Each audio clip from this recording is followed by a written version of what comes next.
দোস্ত তুমি কাম করলি, বিয়া করলি, আবার আমার দাওয়াতে দিলি না।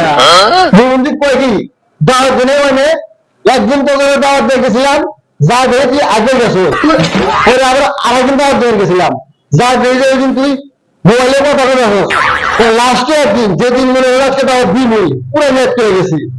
ওই দিন যা দেখি তুই তোর বউ ঘরের মধ্যে কি ফিস করেছো, আমি কান পেতে বুঝলাম দেখি তুই তোর বই আমাদের দুর্নাম করেছো, তোর বই না আমাদের কথা না কয় সেই জন্য তাই খবর দিয়ে আসি।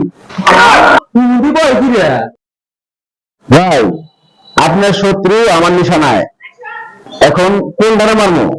মানুষ তো এখানে দুইজন। শোন, ওই দেখ লাল গেঞ্জি গায়ে একজন আছে না, ওটারে বাদ দিয়ে মারিস, ওটা কিন্তু আমার আপন ছোট ভাই।